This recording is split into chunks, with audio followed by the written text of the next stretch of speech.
अस्सलामुअलैकुम। प्रोग्राम अक्स बरक्स के साथ मैं हूं शाइस्ता शहजाद। नाज़रीन, आलमी और इलाकाई सूरत हाल एक मरतबा फिर कशीदा होने का खतरा पैदा हो गया। जहां एक तरफ पाकिस्तान खुद को एक अहम सिफारती किरदार के तौर पर पेश कर रहे हैं, वहीं दूसरी जानिब हम ये देख रहे हैं कि खलीज में कशीदगी खतरनाक हद तक बढ़ती हुई नजर आ रही है। उसमें कोई कमी वाक़ई नहीं हो रही। वज़ीर आज़म शहबाज शरीफ ये वाज़े कर चुके हैं कि पाकिस्तान, अमरीका और ईरान के दरमियान जारी मुज़ाकरात में मुस्बत पेशरफ्त के लिए अभी भी पुरुमीद है। और वफाकी काबीना के इजलास में भी वज़ीर आज़म ने यह दावा किया है कि कई दहाइयों के बाद ईरान और अमरीका आमने सामने बैठे हैं और इसका पूरा क्रेडिट पाकिस्तान को जाता है। वो कहते हैं कि पाकिस्तान ने न सिर्फ सालिसी का किरदार अदा किया बल्कि 21 घंटे तक तवील मुज़ाकरात में दोनों ममालिक को करीब लाने की भी एक संजीदा कोशिश की है पाकिस्तान ने। वज़ीर आज़म ने नायब वज़ीर आज़म इसाक डार और फील्ड मार्शल आसिम मुनीर की काविशों को भी सराहा और उनकी अनथक मेहनत को ये कहा कि तारीख सुनहरे अल्फाज में याद रखेगी। काबीना ने भी मुत्तफिका करारदाद के जरिए इन कोशिशों को खिराज तहसीन पेश किया। लेकिन इसी दौरान सूरत हाल का एक दूसरा रुख भी है जो इंतहाई तशवीशनाक हो रहा है। अमरीका ने सदर डोनाल्ड ट्रंप के ऐलान के बाद ईरानी बंदरगाहों की नाकाबंदी का बाकायदा आगाज कर दिया है और अमरीकी सेंट्रल कमांड के मुताबिक अब आबने हुर्मुज़ में दाखिल होने और निकलने वाले जहाजों की निगरानी की जाएगी और खिलाफ वर्जी की सूरत में उन्हें रोका जाएगा या फिर उन्हें कब्जे में भी लिया जा सकता है। लिहाजा ये इकदाम न सिर्फ खित्ते में कशीदगी को बढ़ा सकता है बल्कि आलमी तिजारत, तेल की तरसील, इकोनॉमी पर भी गहरे असरात मुरतब कर सकता है। दूसरी तरफ चाइना ने खुलकर ईरान की हिमायत की है और ये वाजे किया है कि उसके बहरी जहाज मामूल के मुताबिक आबनाए हुर्मुज़ से गुजरते रहेंगे। इसके साथ साथ बरतानिया, तुर्की और जापान ने भी इस मामले को सिफारती जराए से हल करने पर ही जोर दिया है। और इसी कशीदा माहौल में एक मरतबा एक बड़ा बयान सामने आ गया है तुर्किया का। तुर्किया के सदर रजब तैयब अर्दोगान मुज़ाकरात के नाकाम होने की सूरत में इसराइल के खिलाफ सख्त कार्रवाई का इंदिया दे रहे हैं। वो कह रहे हैं कि इसराइली इक़दामात को सख्त तनकीद का निशाना बनाते हुए खबरदार कर रहे हैं कि तुर्किया जरूरत पड़ने पर बराह रास्त मुदाखलत भी कर सकता है। ऐसे में सवाल यह है कि क्या पाकिस्तान की सिफारती कोशिशें वाकई खित्ते को एक जंग के दहाने से वापस ला सकेंगी और तुर्की और बरतानिया और जापान की तरफ से अमरीकी इक़दामात की मुखालफत से क्या अमरीका मजीद तन्हा हो जाएगा? कोई प्रेशर डेवलप कर पाएगा कि वो वापस विड्रॉल कर लें इस जंग से? क्या सूरत हाल बन सकती है, इसको हम डिस्कशन में लेकर आएंगे। सबसे पहले मैं ज्वाइन कर रहे हैं ब्रिगेडियर रिटायर्ड फारूक हमीद साहब, दिफाई तज्जियाकार हैं, उनको वेलकम करते हैं। अस्सलाम वालेकुम सर। अस्सलाम वालेकुम फारूक साहब। अच्छा, गालिबन उनको आवाज नहीं जा रही। इसके साथ साथ सीनियर सहाफी सुबुक सैयद साहब ने भी ज्वाइन किया। अस्सलाम वालेकुम सुबुक, कैसे हैं आप? खैरियत से हैं? वालेकुम सलाम, कैसी हैं आप? ठीक हैं अल्हम्दुलिल्लाह, thank you so much. Brigadier साहब भी हमारे साथ हैं, उनको दोबारा कनेक्ट कर लेते हैं। कनेक्टिविटी का गालिबन कोई इशू है। सुबुक, सबसे पहले हम बात करेंगे कि जो मामलात हमने देखे, पूरा मीडिया देख रहा था, इंटरनेशनल मीडिया देख रहा था, जो एक बड़ी बैठक हुई जिसके अंदर हम ये एक्सपेक्ट कर रहे थे कि शायद कोई ब्रेक थ्रू हो जाए। वैसे तो इन दोनों लोगों का बैठना ही एक बहुत बड़ा ब्रेक थ्रू था जो मैं पर्सनली कंसीडर करती हूँ, लेकिन बहुत से लोग ये समझ रहे थे कि शायद फर्स्ट मीटिंग में इत्तेफाक राय हो जाए और मामलात कुछ इनके अंदर टेंशन कम हो जाए, थोड़ी नरमी आ जाए। लेकिन एक जो मेजर पॉइंट अमेरिका की तरफ से उठाया गया वो ये था कि हम चाहते हैं कि जोहरी हथियारों से पीछे हो जाए ईरान। आपकी अपनी क्या कैलकुलेशन है? आप क्या समझते हैं कि वाकई ये एक नुक्ता था सिर्फ जिसकी वजह से ये पूरा प्रोसेस कंप्लीट नहीं हो सका, डेलीगेट्स वापस चले गए? अच्छा, बहुत शुक्रिया आपका। देखिए, ये जो ईरान का और अमेरिका का और इजराइल का जो इशू है, ये कोई आज का तो नहीं है। 45 बरस हो चुके हैं और दोनों के दरमियान जो सफारती महाज है उसकी बर्फ पिघलने का नाम नहीं ले रही और सूरत हाल आए रोज़ कशीदा होती जाती है। दोनों एक दूसरे के खिलाफ बयानात भी देते रहे माजी में जी। और अमेरिका में जितनी भी हुकूमतें आई वो सारा यही नुक्ता नज़र रखती थी। लेकिन ट्रंप जो फॉरवर्ड पॉलिसी पर चले गए और उन्होंने ईरान पर हमले भी कर दिए और ईरान में रजीम चेंज करने का ऐलान भी किया। तो वो बातें तो सबके सामने है सारी कि ईरान में रजीम चेंज नहीं हो सका। अलबत्ता रजीम जितनी भी थी वो सारी की सारी आपने ख़त्म कर दी। लेकिन यहाँ पर एक और जो बड़ा सबसे अहम सवाल पैदा होता है वो ये कि अमेरिका ईरान से जो सबसे बड़ा मुतालबा करता है वो ये है कि आप ये जो टेक्नोलॉजी है, क्या नाम है, एटमी हथियार बनाने का ना, तो वो उनसे मुतालबा करता है कि आपने इस तरफ नहीं बढ़ना। और जब लेकिन ईरान का ये अपना कहना है कि नहीं, वो ये करेगा जिस तरह बाकी मुल्कों को ये हक हासिल है तो वो इसके लिए भी तैयार है। लेकिन आज से कुछ अर्सा पहले तक ईरान जो आलमी एटमी तवानाई के जो इदारे हैं तो उनके साथ भी बात कर रहा था और उनसे ये कह रहा था कि आप आए हमारे मुल्क में आके आप चेक कर लें। लेकिन अब सूरत हाल उससे बहुत ज़्यादा आगे बढ़ चुकी है। अब तो जंग सिर्फ एटमी वाले एटॉमिक इशू नहीं रहा, अब तो ज्यादा अपना हुर्मुज का इशू चल पड़ा है। दुनिया की मईशत जो है वो बिल्कुल तबाह बर्बाद हो चुकी है, हालात बहुत ज्यादा खराब हो चुके हैं। यानी आपने ईरान को इस हद तक दीवार के साथ लगा दिया है कि वहां पर अब कोई बेहतरी की सूरत जो है इतना जल्दी बनती हुई नजर नहीं आती। तो इस्लामाबाद जैसा जो मुज़ाकरात थे, टॉक्स थे, ये बुनियादी तौर पर ये जानना चाहिए कि ये असल में बर्फ पिघलाने का एक छोटा सा अमल था, लेकिन इसमें एक बहुत बड़ी अचीवमेंट जो है वो हमें हासिल हुई है, और वो पाकिस्तान को भी हासिल हुई है। चले पाकिस्तान ने एक जगह और मौका फराहम किया, लोगों के साथ जाके बातचीत की, और आपको पता है कि पूरा एक महीना ये सारे काम में लगा रहा, और ये जो सीज फायर है ये भी पाकिस्तान की कोशिशों से हुआ है। लेकिन सूरत हाल अब जो सबसे इम्पोर्टेंट है वो ये है कि अमेरिका जो डिमांड कर रहा है वो ये कह रहा है कि मुकम्मल ईरान के साथ मामला तय होने चाहिए, और ईरान जो मुतालबात पेश कर रहा है वो भी ये कहता है कि इसमें से कोई चीज़ बचनी नहीं चाहिए। अगर आपने हमारे साथ डील करनी है तो सिर्फ आबनाए हुर्मुज की वजह से ना करें, मुकम्मल तौर पर करें। तो अब अमेरिका का भी ये मुतालबा है और साथ साथ ईरान का भी ये मुतालबा है। तो जब दोनों अपने मुतालबात पेश करें, उन मुतालबात में बुनियादी नुक्ता नजर यही है कि हम इस मसले को फिक्स करना चाहते हैं हमेशा के लिए, कोई ऐसा मरहला हम नहीं छोड़ना चाहते कि हाँ भाई ये वाला तो हल हो गया था, वो नहीं हल हो सका, वो हल हो गया था तो ये हल नहीं हो सका। तो एक कंप्लीट, तो अमेरिका के 15 नुकात हैं, ईरान के 10 नुकात हैं, तो जब तक उन पर मुकम्मल बातचीत नहीं होती तो मामला आगे नहीं बढ़ेंगे। लेकिन उन पर इशू ये है कि ये बहुत लंबी चौड़ी बात हुई ना, जिस तरह से हमने देखा था कि जेडी वेंस बात कर रहे थे मीडिया से, तो उन्होंने कहा कि हमने डजन्स ऑफ कॉल, तकरीबन दर्जनों के हिसाब से कॉल्स किए ट्रंप को, हमारी एक एक नुक्ते के ऊपर बड़ी डिटेल बात हुई है। तो जो उसका क्रक्स निकला वो ये निकला कि वो चाहते हैं कि हम एटॉमिक जो वेपन्स है हम बनाना चाहते हैं, उनके ऊपर बात नहीं करें, उस पर कोई लचक नहीं दिखा रहा, और ईरान भी ये कह रहा है कि हम उस पर कोई लचक दिखाएंगे भी नहीं। तो मामला एटॉमिक हथियारों से आबनाए हुर्मुज तक कैसे आया? आबनाए हुर्मुज तो जंग से पहले भी तो खुला हुआ था ना। तो सिचुएशंस अब आप समझ नहीं रहे कि एक बिल्कुल एक्सट्रीम एंगल से जाकर एक बहुत छोटे से मसले के ऊपर आकर खत्म हो गए हैं। नहीं, बिल्कुल दुरुस्त बात है, क्योंकि देखें आबनाए हुर्मुज को मसला था ही नहीं, मसला तो आपने बना दिया आबनाए हुर्मुज को ना। आपने जब उनके ऊपर हमले करना शुरू कर दिया तो उनके पास जो अपना हथियार था उन्होंने निकाल दिया, तो उन्होंने आबनाए हुर्मुज को बंद कर दिया। लेकिन असल देखिए बुनियादी इशू वो यही है कि आप जो एटमी हथियार जो बना रहे हैं उसका जो इशू है। अब वही बात, आपको पता आयतुल्लाह जो खामनाई थे उनका ये फतवा था कि ईरान कभी भी एटम बम नहीं बनाएगा, क्योंकि उसको शरन जायज नहीं समझता। अब तो खामनाई साहब दुनिया से चले गए, तो अब जो इशू है कि नई जो क़यादत है वो कोई फतवा नया देगी ना, क्योंकि उन तशय्युर के यहाँ मराजे होते हैं, तो मराजे अपना फतवा जो है वो देते हैं, तो उसके बाद बात होगी। लेकिन ये ना कि वो ये कहता है कि आखिर ये हक मुझे क्यों हासिल नहीं है, और आप इसी वजह से इतना अरसा आपने मुझ पर इक्तिसादी पाबंदियां लगाई, दुनिया से काट के रखा, प्रॉब्लम क्रिएट किए, ईरान के अंदर मुश्किलात पैदा की, ईरान के लोगों के अंदर बगावत पैदा करने की कोशिश की, रिजीम चेंज के नाम पर आपने बहुत से लोगों को खड़ा किया। तो आप इस वक्त मेरे साथ मुज़ाकरात कर रहे हैं तो सिर्फ आबनाए हुर्मुज के लिए कर रहे हैं, यानी जो दुनिया की मईशत खराब हुई है, ये जो इशू है ये बहुत ज्यादा इंपॉर्टेंट है। और आपको पता है कि ऑस्ट्रेलिया ने अमेरिका का साथ देने से इनकार कर दिया, बरतानिया ने अमेरिका का साथ देने से इनकार कर दिया, बाकी जो नेटो ममालिक हैं वो भी आपके साथ नहीं खड़े हुए। तो इस वक्त अमेरिका की मुकम्मल कोशिश थी कि जिस तरह उसने अफगानिस्तान को पूरी दुनिया में निहत्ता और तनहा कर दिया था, तो ईरान को भी ये कर देगा। लेकिन मसला ये हुआ कि अमेरिका की गुज़श्ता 20-25 साल से जो कोशिशें हैं उसके नतीजे में अमेरिका खुद जवाल का शिकार भी होना शुरू हो गया है, क्योंकि ताकतवर जो जवाल है उसको भी गुजरते हुए कई सदियां लग जाती हैं, कोई ऐसा नहीं होता कि फौरन हो जाता है। लेकिन ईरान जो है वो इस वक्त तनहा नहीं, ईरान बहुत ज्यादा अपने लिए मतलब है कि कुछ मखसूस वजूहात की बुनियाद पर भी है, क्योंकि वो भी एक बहुत लंबा चौड़ा टॉपिक है, लेकिन इसकी बुनियाद पर वो अपने स्ट्रॉन्ग कर चुका है। इशू अब असल में ये खड़ा हुआ है कि एक तो ये कि अरब वाले के लिए बड़ा प्रॉब्लम है, क्योंकि अरब ममालिक के जितने भी ऑयल है, आपको पता है कि ज्यादा से ज्यादा 20 से 30% जो है स्टेट ऑफ हुर्मुज से यहाँ से गुजर के जाता है। अब क्योंकि जब ये प्रॉब्लम पैदा हो गया तो अब वो भी परेशान है कि हमारे लिए इशू हो रहा है। और ईरान ने एक और जो थ्रेट किया कल, उसने ये कहा कि अगर आप आबनाए हुर्मुज के अलावा, क्योंकि सऊदी अरब ने एक और पाइपलाइन भी बनाई है बहीरा अहमर से मिलाने के लिए, उन्होंने कहा वो वहां पर भी अटैक करेगा, बाकी जो स्टेट हैं उनके ऊपर भी अटैक करेगा। तो जब ये सूरत हाल होगी तो उसका मतलब है कि आपने एक बेयकीनी की फिजा जो है पूरे खित्ते के अंदर खड़ी कर दी है।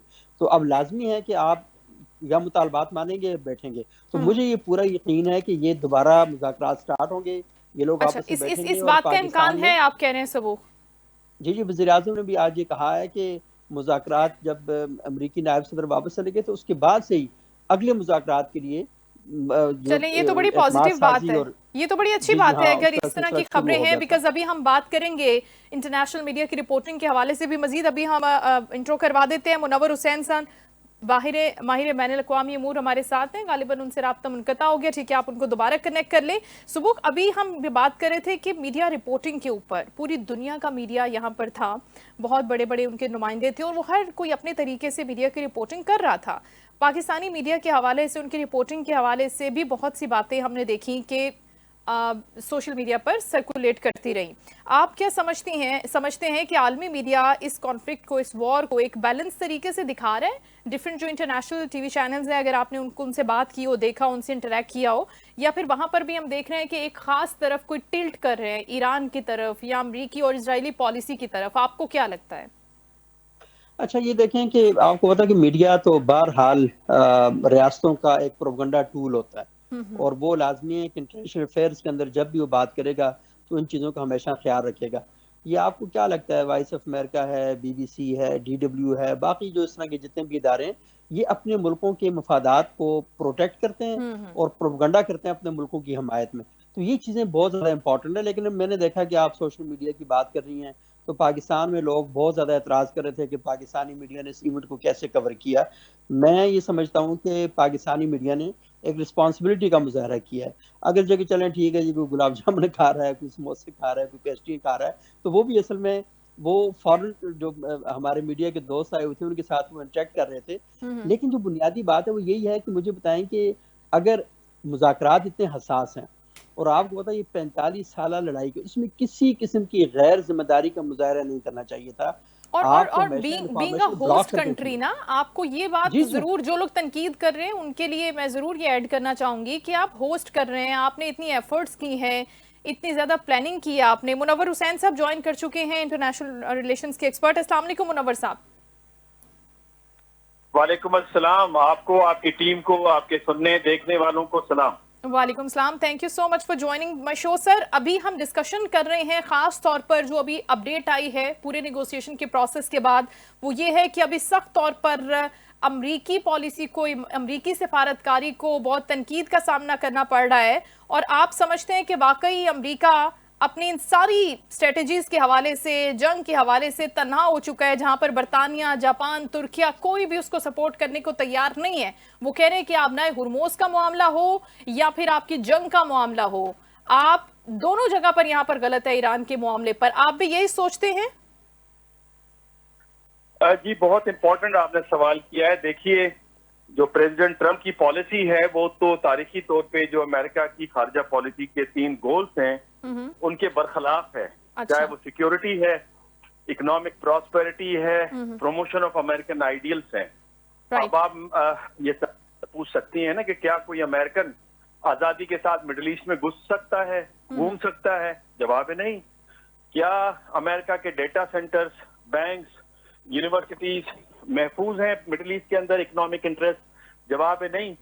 क्या जो इन्वेस्टमेंट है अमेरिका के अंदर इन अरब ममालिक की ट्रिलियंस ऑफ डॉलर्स की, क्या वो मुमकिनात में से है? जवाब है नहीं। क्या अमेरिका का जो सॉफ्ट पावर है तासुर वो अच्छा है? जवाब है नहीं।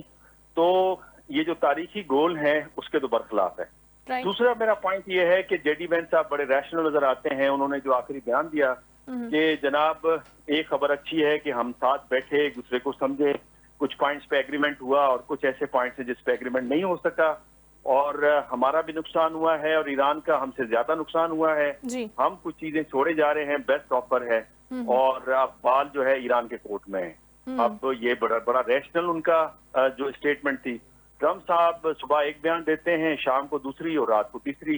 पहले कहते हैं काफी पॉइंट्स पे एग्रीमेंट है और इजराइल के प्राइम मिनिस्टर को फोन करते हैं कि जनाब स्टेट ऑफ अपना जो सीज फायर है वो फ्रेजाइल है और आप लेबनान पे हमला न करें। और अगले लम्हे कहते हैं कि आप ब्लॉकेट करते हैं स्टेट ऑफ हॉर्मुज का, बगैर सोचे कि इसमें उनके अपने इत्तेहादी, चाहे वो यूरोप है, चाहे वो साउथ कोरिया है, चाहे वो जापान है, चाहे मिडिल ईस्ट है, वो मुतासर हो रहे हैं ना। मिडिल ईस्ट का 80% जो ग़िज़ा है वो बाहर से आती है और 70% जापान का तेल और गैस इसी रास्ते से आता है, और साउथ कोरिया का 60% इस रास्ते से आता है, चाइना का तो 50% आता है।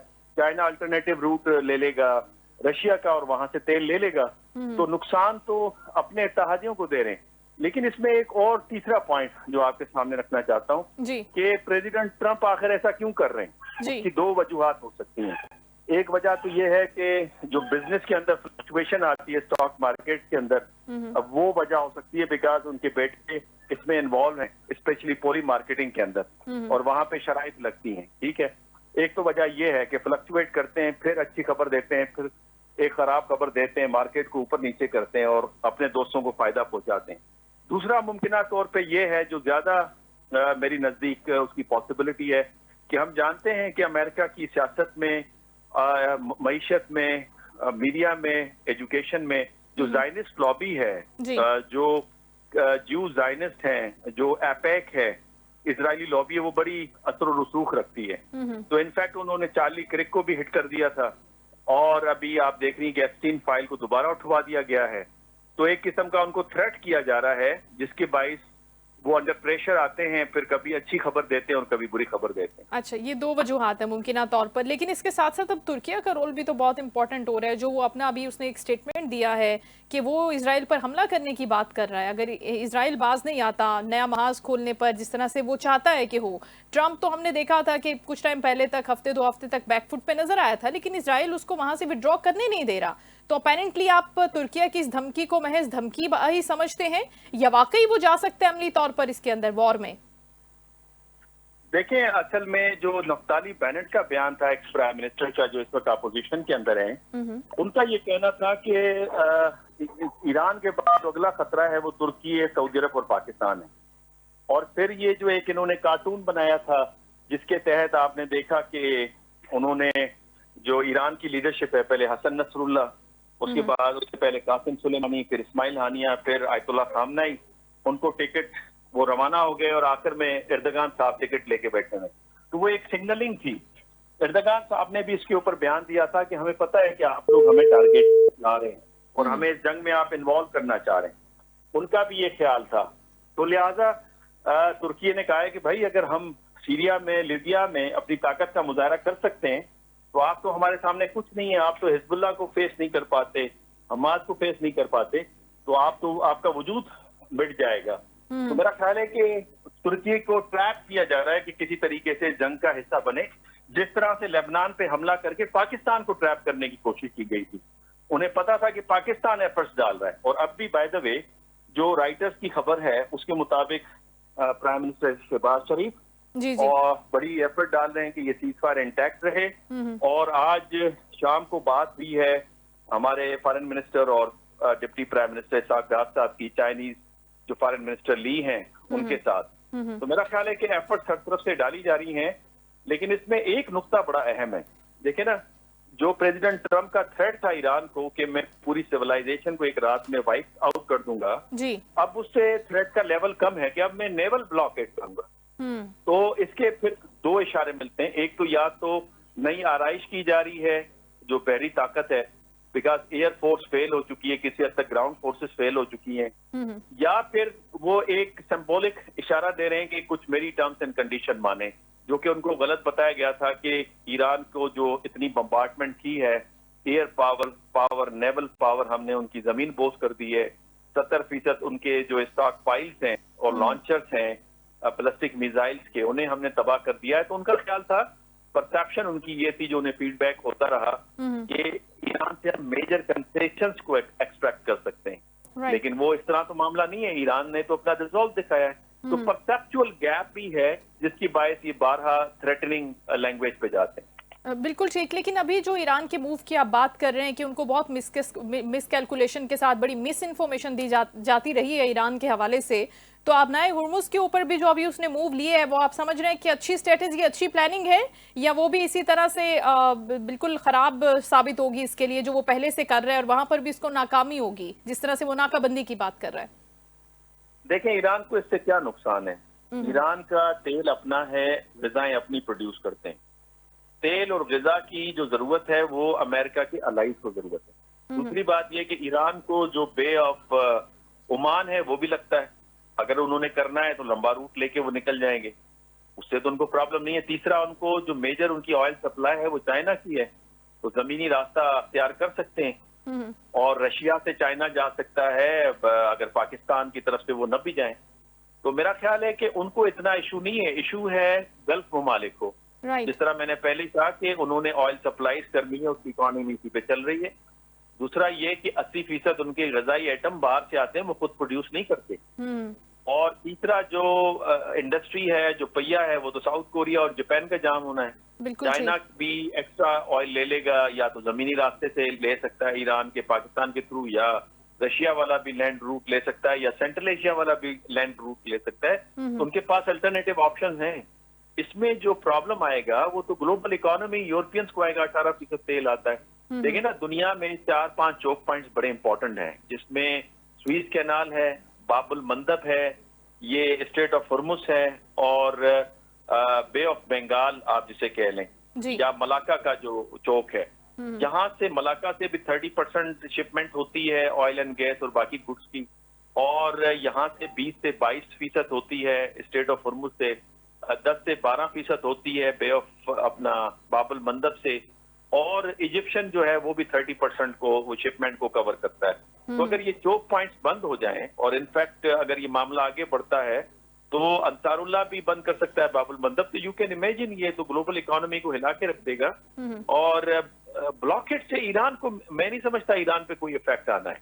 अच्छा, ईरान की इकोनॉमी तो जैसे अंडर सैंक्शंस है, वो कौन सा पहले ज्यादा तेल निकालते थे। राइट। वो उनके पास अल्टरनेटिव रास्ते तो अपेरेंटली जो अभी ये धमकी है ये भी उस तरह से कारगर नहीं हो सकती। मुनव्वर साहब आप ये कह रहे हैं। अच्छा मुनव्वर साहब, हमारे साथ हमारे सीनियर सहाफी सबूक सैयद साहब हमें दोबारा ज्वाइन कर चुके हैं। सबूक, आपसे ये सवाल है कि जब इस तरह की बहुत हाई लेवल की टॉक्स हो रही होती है, मीटिंग्स हो रही होती है, तो उसके अंदर हम मीडिया के रोल की बड़ी इंपॉर्टेंट बात करते हैं। सबसे पहली चीज़ ये है कि आप ये बताएं कि ग्राउंड पर जिस तरह की इंफॉर्मेशन होती है, क्या एज इट इज़ हम उसको ब्रॉडकास्ट कर सकते हैं, टेलीकास्ट कर सकते हैं, लोगों को बता सकते हैं, ख़ास तौर पर जंगी हालात को लेते हुए या इस स्पेसिफिक मीटिंग को लेते हुए? और इसके साथ साथ आप ये समझ रहे हैं कि वाकई इस प्रोसेस के अंदर कोई ऐसा भी मुल्क है कोई जो कंप्लीटली खामोशी से, इन साइलेंस मीडिएशन करवा रहा है? पाकिस्तान तो करवा रहा है, वो सबके सामने है, लेकिन इसके साथ साथ क्या है बैकडोर चैनल की खबरें आपके पास? अच्छा देखें, ये बात बहुत ही अहम है कि हमें हसास मौज़ूआत की रिपोर्टिंग कैसे करनी चाहिए। हमारे यहाँ असल में बदकिस्मती से जो हमारा फॉरेन ऑफिस है उसे चाहिए कम से कम जो लोग डिप्लोमेटिक कोर को कवर करते हैं उनके लिए ट्रेनिंग का एहतमाम वक्तन फ़वक्तन करते रहना चाहिए। और दूसरी बात यह है कि पाकिस्तान से सहाफ़ियों को खबरें मिलना कोई इतना आसान काम नहीं होता। आपको पता, हमें रूटीन की खबरें भी यहाँ पर नहीं दी जाती, इल्ला कि कोई बड़ी खबर है वो हमारे सामने आए। तो जब आप खबरें नहीं देते तो फिर वहाँ पर एक स्पेस पैदा होता है। वो स्पेस फिर अफवाहें फिल करती हैं, वो सोशल मीडिया फिल करता है, और बेबुनियाद और बेमकसद बातें जो हैं वो वहाँ पर होती हैं। तो एक और भी इसके साथ लिंक है कि मतलब कितने सहाफ़ी जो हैं वो बैनुल-अक़वामी इशूज़ पर जो कवर कर रहे हैं, किताबें पढ़ते हैं, आलमी हालात पर कितनी उनकी गहरी नज़र है। अच्छा, अगर उनकी नज़र है भी है तो महज अखबारी नज़र है कि अखबारों में क्या क्या छपा और अखबारों ने क्या क्या कहा। तो ये कुछ इश्यूज हैं बड़े सीरियस किस्म के, और मेरा ख्याल ये है कि हमारी जर्नलिज्म के अंदर हमारे जो मीडिया के इदारे हैं उन्हें अपने रिपोर्टर्स को बिठा के इन चीज़ों पर कवरेज करनी चाहिए। अभी इस इवेंट के बाद अपनी लैकिंग का पता चला ना, एटलीस्ट जी इस इवेंट के बाद अपनी लैकिंग्स का पता चला ना कि मीडिया में क्या मेरिट्स हैं, किन बुनियादों पर सहाफ़ियों को रखा जाता है, टीवी चैनल्स पे जो खबरें पढ़ते हैं, जो रिपोर्टिंग करते हैं, जो एनालिसिस करते हैं, उनके अंदर भी बहुत सी खामियां हैं, बहुत से फ्लॉज हैं। एटलीस्ट ये रियलाइजेशन हुई या वो अभी नहीं हुई, उसके ऊपर किसी ने बात ही नहीं की? ये बिल्कुल ये रियलाइजेशन हुई भी है, लेकिन मसला असल में ये है कि आप ये देख लें कि पाकिस्तान है, बांग्लादेश है, इसके साथ हमारा इंडिया है, तो उसके मुकाबले में अगर देखूं तो पाकिस्तान का मीडिया फिर ज़्यादा रिस्पॉन्सिबल है। हमारे यहाँ असल में प्रॉब्लम हुई है कि एक रिपोर्टर सुबह, आपको पता ही है कि वो निकलता है और रात को ना अपने बच्चों की शक्ल देखता है, ना बीवी का हफ्ते हफ्ते चेहरा नहीं देख सकता, तो वो 20-20 इवेंट को कवर कर रहा होता है। तो उसके पास कैसे टाइम मिलेगा कि वो चाह की चीज़ों को गहराई के साथ देखे? ट्रेनिंग का कोई एहतमाम नहीं है, सुकून का कोई बंदोबस्त नहीं है। पूरा पूरा हफ्ता आप उससे काम लेते हैं, उसको छोड़ते नहीं है कि हाँ भाई कुछ चीज़ों को कर सके। अच्छा, फॉरेन ट्रिप जब आते हैं तो वहाँ पर फिर आपको पता है कि हमारे जो फील्ड को कवर करने वाले रिपोर्टर्स कम जाते हैं, और मीडिया मालकान और जो ऊपर के लोग हैं वो ज़्यादा दिलचस्पी लेते हैं। तो कोई एक ऐसी चीज़ नहीं है कि मैं सिर्फ सहाफ़ियों पर तनकीद ही नहीं करूँगा, इस बात को भी डिस्कस करना चाहूँगा कि उनके साथ प्रॉब्लम और मसाइल क्या हैं। तनख्वाहें 6-6 महीने आप लोग देते नहीं हैं उन्हें, तो मुझे आपसे बुरा सॉरी आप अपना ना समझिएगा, मतलब जो मीडिया मालकान है। तो ये असल में जब सूरत हाल होगी तो फिर लाजमी है रिपोर्टिंग के अंदर आप जमीन के अंदर आप कुछ और बोएं और कहें जी कि बरामद अर्के गुलाब हो, तो ऐसा तो नहीं हो सकता ना। बिल्कुल बिल्कुल तो दुरुस्त ये कह रहे हैं। प्रॉब्लम है। लेकिन इसके बावजूद भी मैं ये चाहूंगा कि पाकिस्तानी मीडिया को अपना किरदार बहरहाल अच्छा करना चाहिए और चीज़ों को सोचना चाहिए, और ये बड़ी पॉजिटिव तनकीद है। और क्योंकि हम सब एक ही उसके कश्ती के मुसाफिर हैं बिल्कुल। और हमें देखना चाहिए। लेकिन इसके and बावजूद then you एक बात का globally मैं represent your country एक ना, क्रेडिट आप जब आप अपनी खबर ब्रेक कर रहे हैं तो एज अ पाकिस्तानी सहाफी आप देखे जाते नहीं हैं, बिल्कुल, सुने और मैं जाते हैं, ये मैं आपकी क्रेडिट न्यूज देना की चाहूंगा क्रेडिबिलिटी कि को वहां से मैयर जो किया लोग जाता कवर है। कर रहे थे, मैं कह जो लोग कवर कर रहे थे उन्होंने कोई ऐसी खबर नहीं दी जिससे प्रॉब्लम क्रिएट हुआ। बहुत अच्छी उन्होंने बात बड़ी है। जिम्मेदारी के साथ रिपोर्टिंग की है। ठीक है, अच्छा देखें ना, जब आपके पास कोई नई चीजें होती तो फिर आप साइड स्टोरी देते हैं। ये पूरी दुनिया में होता है, मुझे समझ नहीं आती कि हमारे यहाँ लोग क्यों इतने परेशान हो गए हैं। पूरी दुनिया में लोग साइड स्टोरीज कवर देते हैं, उसके फैशन पे डिस्कस करते हैं, जूते डिस्कस करते हैं, घरों को डिस्कस करते हैं, हर चीज डिस्कस होती है। बिल्कुल तो बिल्कुल। कोई भी पाकिस्तानी मीडिया ने गलत ऐसा नहीं किया कि जिसके ऊपर हमें कोई इतना अजाब खड़ा कर देना और फिर चाहिए। हमने इसको एक इवेंट की तरह सेलिब्रेट किया है। मुनव्वर हुसैन साहब भी आई थिंक हमारी इस बात से एग्री करेंगे। मुनव्वर साहब, ये जो मीटिंग्स थी, इस्लामाबाद टॉक्स की हम बात कर रहे हैं, उसको फिर हमने एक सेलिब्रेशन, एक इवेंट के तौर पर भी देखा है कि इतने अरसे के बाद पाकिस्तान के ऊपर जो एतमाद बहाल हुआ है, जो क्रेडिबिलिटी दिखाई गई है, जो ट्रस्ट बिल्डिंग हुई है, वो हमारे लिए एक इवेंट ही है। हम उसको सेलिब्रेट भी तो कर रहे हैं साथ साथ, राइट सर? जी बिल्कुल, आपने बजा फरमाया है। पाकिस्तान का कदोकाठ बहुत बुलंद हुआ है। टाइम फेयर हैं, सिक्योरिटी एक्सपर्ट हैं यूनाइटेड स्टेट्स अमेरिका में, प्रोफेसर हैं, मिडिल ईस्ट को कवर करती हैं। उन्होंने कहा जी एग्रीमेंट का कोई भी रिजल्ट निकले ना, लेकिन पाकिस्तान ने ह्यूज सक्सेस हासिल की है और सफारती दुनिया में और सियासी दुनिया में बहुत बड़ा कदोकाठ हुआ है पाकिस्तान का। तो यहाँ पे भी आप देखें कि कोई मुल्क फोर फ्रंट पे आने को तैयार नहीं था, बिकॉज उसके अंदर रिस्क बहुत इन्वॉल्व था। ये इजराइल, जिस तरह से आपको याद है कतर में जो बातचीत हो रही थी, हमास की लीडरशिप पे उसने अटैक कर दिया था जी। इस्माइल हानिया गए ईरान में तो वहां पे हमला हो गया था। तो कोई रिस्क लेने को तैयार नहीं था। पाकिस्तान आगे आया और उसने ये रिस्क लिया और दोनों मुखालफिन को, जो एक दूसरे का चेहरा नहीं देखना चाहते थे, उनको साथ बिठाया। और फिर आप ये देखें कन्वेंशन सेंटर में तो आपके पास इतलात होंगी, सबूक सैयद भी वहां पे इस्लामाबाद में, उन्हें अंदाजा होगा कितना बड़ा इंतजाम किया हुआ था। इनफैक्ट अलबत्ता जो खबरें डायरेक्ट नहीं मिल रही थी उसकी एक वजह और भी थी, क्योंकि ये डिसाइडेड था पहले गवर्नमेंट लेवल पे कि खबर जो है या अमेरिकन देंगे या ईरानियन देंगे। बिल्कुल फेयर इनफ। पाकिस्तान तो प्लेटफॉर्म दे रहा था। बिल्कुल सही जी। नहीं, और तो ये बहुत फेयर बात भी है कि हम, क्योंकि एक ऐसे न्यूट्रल ग्राउंड के ऊपर है पाकिस्तान, हम नहीं दे सकते ना ईरान की खबर ना अमेरिका की खबर।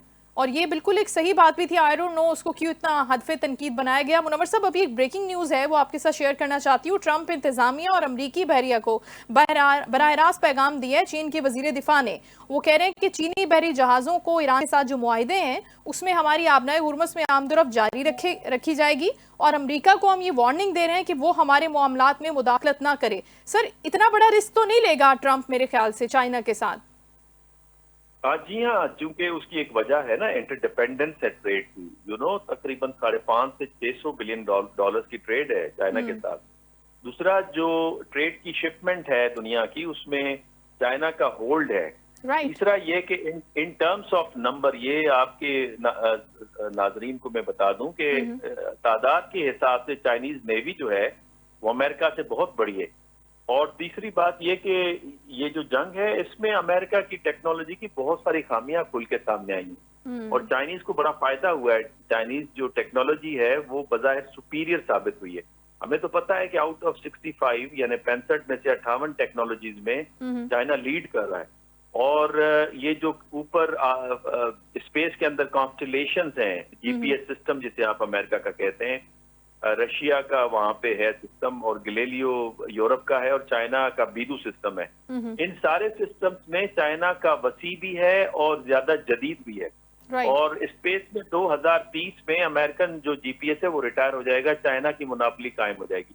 तो मेरा ख्याल है कि चाइना की इंटरडिपेंडेंस, उसका जो सॉफ्ट पावर है, फिर उसकी जो अर्थ रेयर मेटल के ऊपर उसकी अजारादारी है, टेक्नोलॉजीज में एडवांसमेंट है, और अमेरिकन जो गिरे एरियाज खुल के सामने आए हैं 20th सेंचुरी वॉरफेयर के एसेट्स के अंदर, उसमें मुझे नहीं लगता कि अमेरिकन रिस्क लेंगे। और अगर वो रिस्क लेते हैं, जो कि प्रेसिडेंट ट्रम्प की अनप्रेडिक्टेबिलिटी ही तो प्रेडिक्टेबिलिटी है ना, राइट, तो उस सूरत में ये बड़ा डिजास्टर होगा। आई मीन दुनिया की तारीख में जो ग्लोबल पावर्स हैं वो जब भी आमने सामने आते हैं वो फिर तीसरी जंग अजीम होती है, बड़ी जंग अजीम होती है। लेकिन इस रीजनल वॉर का खतरा तो नहीं है ना मुनव्वर साहब? आपकी क्या रेशो है प्रेडिक्टेबिलिटी की अगर आप बात कर रहे हैं, तो आप समझते हैं कि कोई रीजनल वॉर हो सकती है? क्योंकि अभी तो इस पूरे चीजों को देखते हुए एक जो नॉर्मल बंदा इसका क्रक्स निकाल रहा है, जो डिराइव कर सकता है, वो ये कर सकता है कि बात कुछ और हो रही थी, अब बात कहीं और आके खत्म हो रही है। तो अब वो वाली हीटेड आर्ग्यूमेंट्स या वो वाली जंग की शिद्दत नहीं रही, या आपको लग रहा है कि बैकएंड पे चीजें चल रही हैं, अपेरेंटली हमें नजर नहीं आ रही?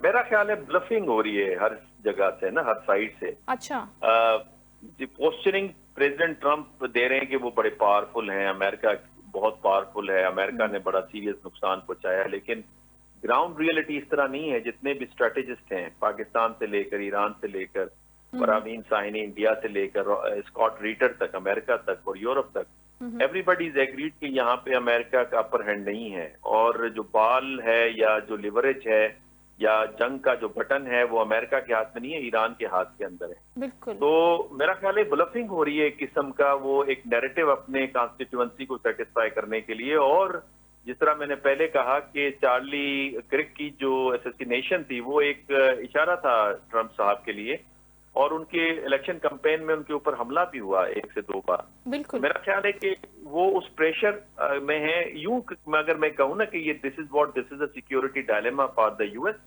और प्रेसिडेंट ट्रम्प फंसे हुए हैं आगे आग और पीछे पानी में। एक तरफ जूइश लॉबी है और क्रिश्चियन जायनिस्ट हैं, एवेंजेलिकल्स हैं, जो उनकी बेस है, वो कहते हैं कि जंग में कूदें। दूसरी तरफ अमेरिका की 73% अवाम है, 53% रिपब्लिकन हैं, और मागा है, वो कहते हैं कि जी अमेरिका फर्स्ट रखें ना कि इजराइल फर्स्ट रखें।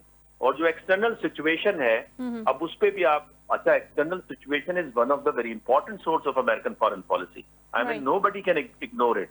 उसमें जो ताइवान है उसकी अपोजिशन लीडर चाइना चली जाती है, यानी ये तो अमेरिका के लिए अर्थ शेकिंग डेवलपमेंट है। मार्क कार्ने जो उनका तारीखी और उनका सकाफती इत्तेहादी है, वो कहता है आपसे अब डिफेंस सिस्टम हमारा खत्म हो गया। उधर से फ्रांस के जो मैक्रोन है, मैनुअल मैक्रोन सदर, वो कहते हैं कि हम तीसरा रास्ता अख्तियार करेंगे, अमेरिका का रास्ता ही हमने छोड़ दिया।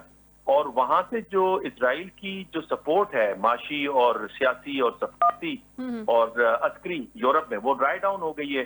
डेनमार्क कह रहा है कि इसको आइसोलेट करें, स्पेन कह रहा है इजराइल को सैंक्शन करें, फ्रांस कह रहा है कि इजराइल के ऊपर वॉर क्राइम्स की वो चलाई जाए, यहां तक कि स्टामर ने उनके खिलाफ बयान दे दिया। तो ये external situation is not in favour of United states America. और फिर स्पेन के जो पीएम है, प्राइम मिनिस्टर हैं, वो तशरीफ ले गए हैं चाइना के साथ ट्रेड डील के लिए, बिकॉज प्रेसिडेंट ट्रम्प ने उनके साथ ट्रेड कट ऑफ कर दिया है। तो उन्होंने कहा ठीक है, यूं न सही तो यूं सही।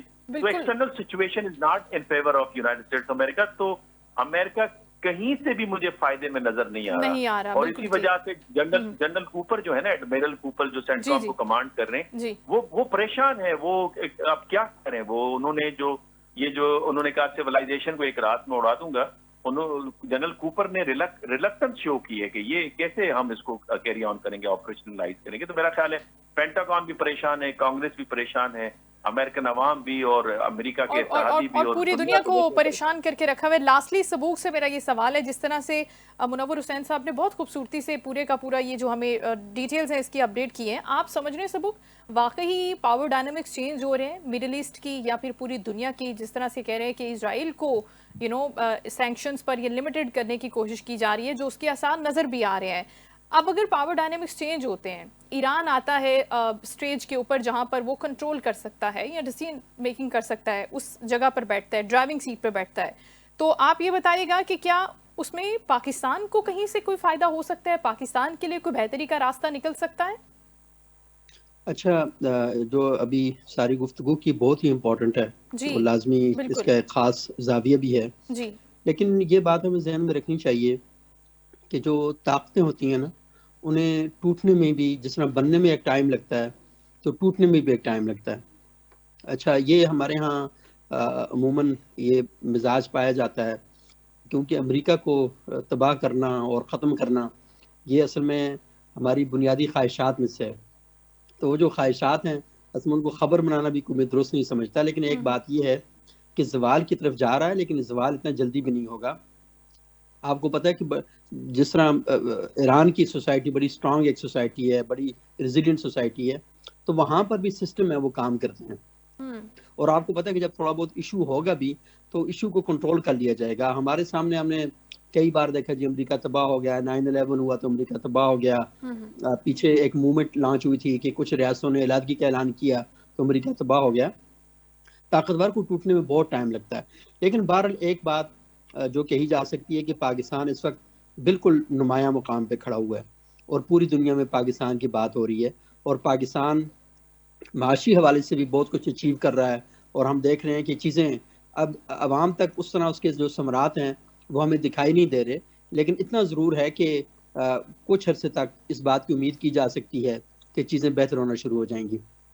बाकी जो ईरान, क्योंकि आपको पता है कि हमारी मजबूरी है, और हमारी बहुत बड़ी मजबूरी है कि हम किसी सूरत में अपने पड़ोस के अंदर कोई ऐसी हुकूमत नहीं देख सकते जो पाकिस्तान के खिलाफ और इंडिया की सपोर्ट करने वाली हुकूमत हो। क्योंकि हमारे एक तरफ आप देख रहे हैं कि अफगानिस्तान है, और अफगानिस्तान भी इस वक्त इंडिया की गोद में बैठा हुआ है। इंडिया तो है ही हमारा मुखालिफ है। तो ईरान के अंदर भी कोई ऐसी गवर्नमेंट आ जाती है जो अमेरिकी और इजरायली रजीम चाहती थी, तो फिर ये हमारे लिए बहुत ही मुश्किल हो जाएगा। तो हम मुकम्मल तौर पर अपने दिफा के हवाले से भी, और ये बात लोगों तक भी पहुंचानी चाहिए कि क्यों हम ये चाहते हैं, बिल्कुल ठीक, कि ईरान के अंदर रजीम चेंज होना पाकिस्तान के लिए नुकसान की बात है। तो हम हमेशा ही चाहेंगे कि ईरान के अंदर वो हुकूमत हो जो पाकिस्तान के साथ दोस्ती और जो तावन है वो उसका हाथ बढ़ाए। तो मेरा ख्याल है कि जो हासिल हो रहा है सबसे बड़ा वो यही है। बिल्कुल ठीक। Thank you so much Subuk Syed, आपने ज्वाइन किया। मुनव्वर हुसैन साहब, आपके वक्त का बहुत शुक्रिया। दोनों मुअज़्ज़ज़ मेहमान गुफ्तगू कर रहे थे इस मामले पर। इससे पहले ब्रिगेडियर रिटायर्ड फारूक हमीद साहब को भी हमने कनेक्ट करने की कोशिश की थी, बिकॉज हम जानना चाहते थे कि जियोग्राफिकली चीज़ें जो हैं वो कितनी बेहतर हो सकती हैं, हो सकती हैं। अब सारा मामला ये है कि ईरान की सख्त वार्निंग्स हैं, अमेरिका जो उनको वार्निंग्स दे रहा है, इसराइल जो हिकमत अमली इख्तियार कर रहा है, इस पूरे प्रोसेस के अंदर अब सारा मामला इस बात पर आके रुक रहा है कि जंग का मामला किस तरफ जा रहा है। आया ये ख़त्म होने की तरफ जा रहा है या मज़ीद कशीदगी बढ़ रही है। पाकिस्तान का रोल बिल्कुल वाज़ेह है, पाकिस्तान का स्टैंस बिल्कुल वाज़ेह है, और पाकिस्तान के साथ अच्छी बात यह है कि दीगर बहुत से ममालिक जुड़ रहे हैं जो सेम माइंडसेट रखते हैं और यही चाहते हैं कि यहाँ पर अमन कायम हो जाए, ताकि दुनिया बहुत स्ट्रीमलेसली चलती रहे और किसी किस्म की कोई प्रॉब्लम ना हो, इकॉनमी के अंदर स्ट्रगल नहीं करना पड़े, वहाँ पर मुश्किलात ना हो। लेकिन देखते हैं कि अमेरिका, ट्रंप या फिर इसराइल का माइंडसेट इस हवाले से क्या, उस पर मजीद भी हम डिस्कशन करेंगे। शो का वक्त खत्म, अपना ख्याल रखिएगा। इंशाल्लाह कल आपसे दोबारा मुलाकात होगी। अल्लाह हाफ़िज़।